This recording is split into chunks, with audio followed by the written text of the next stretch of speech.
So as we look at the cultural and psychological aspects of the Enneagram, there's a big difference of how we live in the world if we're a part of a privileged class versus a group of people that are non-dominant in some ways.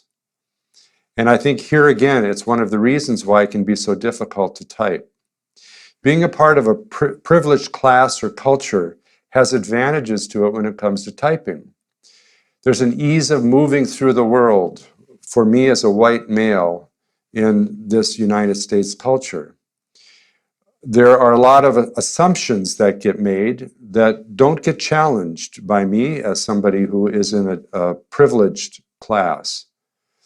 And those of us who have privilege tend to be living with what one writer called tailwinds, where we just move through the world with less resistance. And so in some ways, the Enneagram gets easier to type if you're a part of that privileged culture. And yet, at the same time, the ego can also latch on to all kinds of conceptions out of privilege. So it isn't that simple either. But suffice it to say that privilege makes typing easier.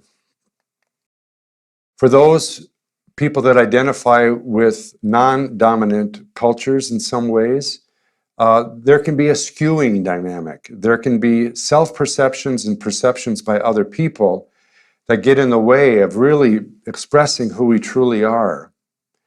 There are suspicions and biases that get generated for people in non-dominant cultures. There are stereotypes that get generated.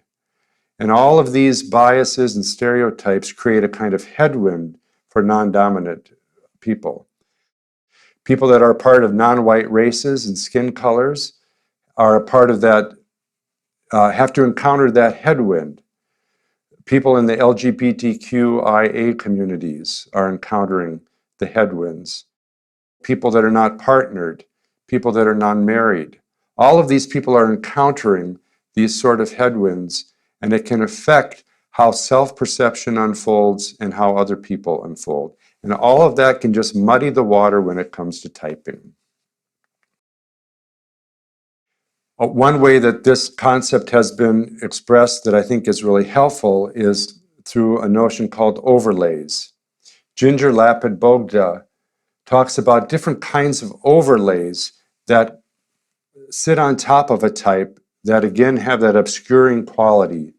Gender, race and nationality, socioeconomic dynamics, family of origin, religions, mental and physical illnesses and disabilities, our particular station in life, work, appearance, all of those things can both lead people to look like a type they may not be, but can also lead people to mistype themselves. So just to give you a few examples of that, in terms of gender stereotypes, it's very easy for males, especially in this culture, to fall into kind of like a boss-like mode, which is one of the Enneagram types. Or females, there can be a cultural expectation of being a helper or a caretaker, which is yet another Enneagram type.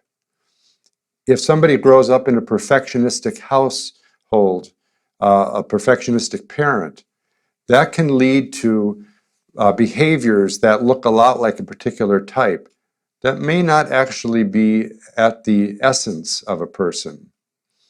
Somebody who is a teacher might have these qualities that are very nurturing and leading to look like a certain type. Or somebody who deals with persistent marginalization. They may react in a sort of strong and outward way, which would look like one of the types, or they may retreat and hide, which can yet again look like a type. So all of these are just ways of saying that typing is complex. Our cultures, our backgrounds really significantly impact how all of this plays out.